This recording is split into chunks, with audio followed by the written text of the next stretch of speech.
बिस्मिल्लाहिर्रहमानिर्रहीम। प्यारे दोस्तों, आज हम आपके सामने पेश करने जा रहे हैं हजरत अबुल हसन खरकानी रहमतुल्लाह अलैह का एक ईमान नफरोज वाक़या, जिसे सुनकर आपका ईमान ताज़ा हो जाएगा और आपको सबक भी ज़रूर हासिल होगा। इनका आस्तान आलिया ईरान के खरकान शहर में मौजूद है।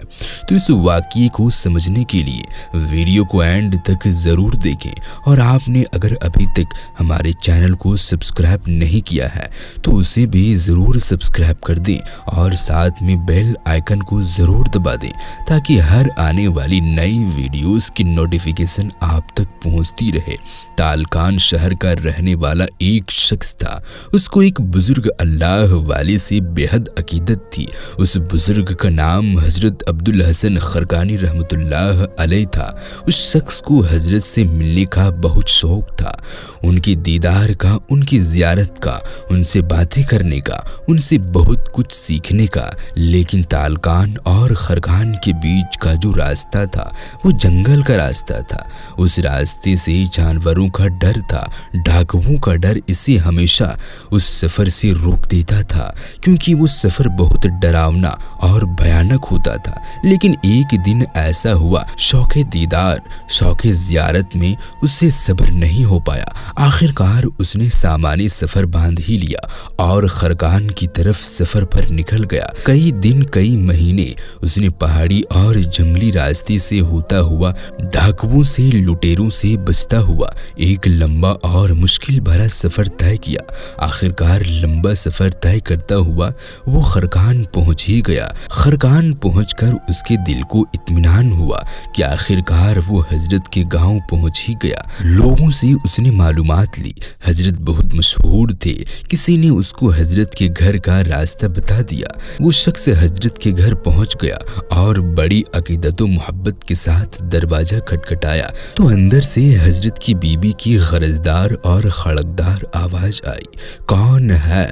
वो शख्स थोड़ा सहम गया। वो सोचकर आया था कि हजरत का घर है, यहाँ मैं दरवाजा खटखटाऊंगा तो अंदर से बड़ी प्यारी सी आवाज आएगी और मेहमान नवाजी होगी, अंदर बुलाया जाएगा, इज्जत से बिठाया जाएगा। लेकिन थोड़ा सहम गया। उसने कहा कि मैं तालकान से आया हूँ और मैं हजरत का अकीदतमंद हूँ, उनसे बेहद मोहब्बत करता हूँ, उनका दीदार करना चाहता हूँ, उनकी ज़ियारत करना चाहता हूँ, उनसे बातें करना चाहता हूँ, उनसे सीखना चाहता हूँ। तो अंदर से उनकी बीबी ने उसी गरजदार आवाज में और कड़वे लहजे में उस शख्स से मुखातिब होकर कहा, अरे ओ पागल इंसान, तुझे क्या जरूरत थी इतना लंबा सफर तय करके इस आदमी से मिलने के लिए? इतना लंबा सफर और मुश्किल सफर तय करके यहाँ आया है।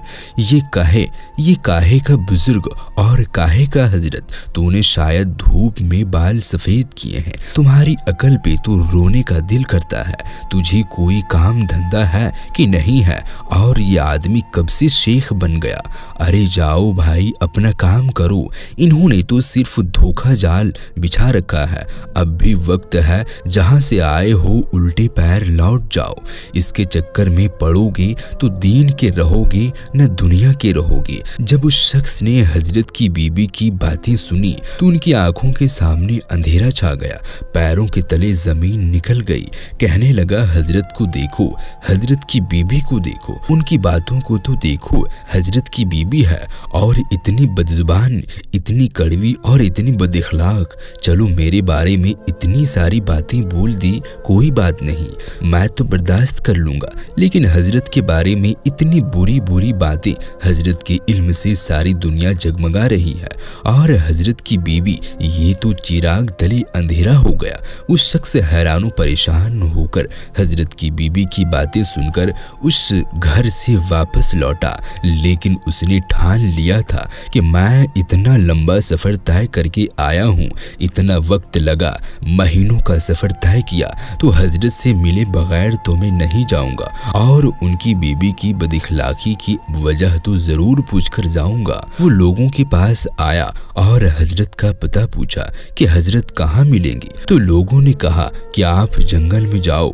हजरत इस वक्त जंगल जंगल में रहते हैं, लकड़ियां तोड़ते हैं, लकड़ियां लाने के लिए गए होंगे, आप वहां चले जाओ। बहरहाल वो अकीदतमंद जंगल की ओर निकल पड़ा तो रास्ते में उसे शैतान ने बहकाया, कहाँ जा रहे हो, कौन सा सीख, किसके चक्कर में पड़े हो? अगर ये इतने बड़े होते तो इनकी बीबी अच्छी होती, ये अपनी बीबी की तरबियत कर देते। ऐसे वसवसे शैतान उनके दिल में डाल रहा था ताकि वो अपनी शेख से बदगुमान हो जाए। लेकिन ये बड़ा अकीदतमंद था, वो लाहौल वला कुव्वता पढ़ता हुआ आगे बढ़ गया। इसके दिमाग में बहुत सारी सोचें आ रही थी। इन्हीं सोचों को ताना बाना भूनता हुआ वो चला जा रहा था कि क्या देखता है कि एक शख्स शेर की पीठ पर बैठा हुआ है और पीछे लकड़ियों का गट्ठा लदा हुआ है और हाथ में काले सांप का बोड़ा है। ये शख्स पहचान गया कि हो ना हो ये वही बुजुर्ग है, मेरे शेख ही है, ये मोहब्बत करने वाला अकीदतमंद। जब करीब गया तो हजरत से मुखातिब हुआ कि हजरत, जंगल में तो आपका ये मकाम है कि आपने तो यहाँ पर हर जानवर को अपने काबू में कर लिया है और जानवरों के बादशाह शेर को भी अपने काबू में कर लिया, जहरीली सांप को भी अपने काबू में कर लिया और घर में आपकी बीबी बेकाबू, आपने उसे काबू में नहीं किया। वो इतनी बदजुबान, इतनी बदइखलाक। हजरत ये माजरा समझ में नहीं आया। हजरत ने बड़े प्यार से कहा, वो अल्लाह के बंदे, अपने फरेबी नफ्स और शैतान की बातों में ना आओ। हमारा और हमारी बीबी का एक साथ होना नफ्स की ख्वाहिश नहीं बल्कि अल्लाह का हुक्म पूरा करने के लिए है। और याद रखो, हम ऐसे सैकड़ों बेवकूफ़ों का बोझा बर्दाश्त करते हैं। बंदों को बर्दाश्त करना सीखो। सब्र करना अल्लाह को बेहद पसंद है और अल्लाह ने मुझे ये जो काम दिया है, ना कि मैं इस शेर की पीठ पर बैठा हुआ हूँ और ये जो सांप मेरे हाथ में है जो मुझे काट नहीं सकता और ये शेर मुझ पर हमला नहीं कर सकता और ये मेरी नौकरी कर रहा है, मेरी गुलामी कर रहा है। आपको बताऊं, ये मेरी बीबी की बदजुबानी बर्दाश्त करने के बदले में अल्लाह ताला ने मुझे ये मकाम दिया है। अगर मैं सब्र ना करता तो ये शेर मेरा फर्माबरदार नहीं होता। तो मेरे अजीज दोस्तों, हर हाल में सब्र और शुक्र के साथ काम लेना चाहिए। सब्र करने वालों को अल्लाह ताला ऊंचा मकाम अता करता है। इन्नल्लाह माअस साबिरीन, अल्लाह सब्र करने वालों के साथ है। अल्लाह रब्बुल इज्जत हमें सब्र और शुक्र के साथ रहने की तौफीक अता फरमाए। आमीन सुम्मा आमीन। तो प्यारे दोस्तों, आपको अगर ये वीडियो पसंद आया हो तो एक लाइक करके अपने दोस्तों अहबाबों में ज़्यादा से ज़्यादा शेयर करें और अभी तक हमारे चैनल को सब्सक्राइब नहीं किया है तो उसे भी ज़रूर सब्सक्राइब कर लें और साथ में लगे बेल नोटिफिकेशन को ज़रूर दबा दें ताकि हमारी हर आने वाली नई वीडियोस की नोटिफिकेशन आपको मिलती रहे। तो हम फिर मिलते हैं किसी नई वीडियो के साथ। तब तक के लिए आप अपना और अपनों का बहुत ज़्यादा ख्याल रखें।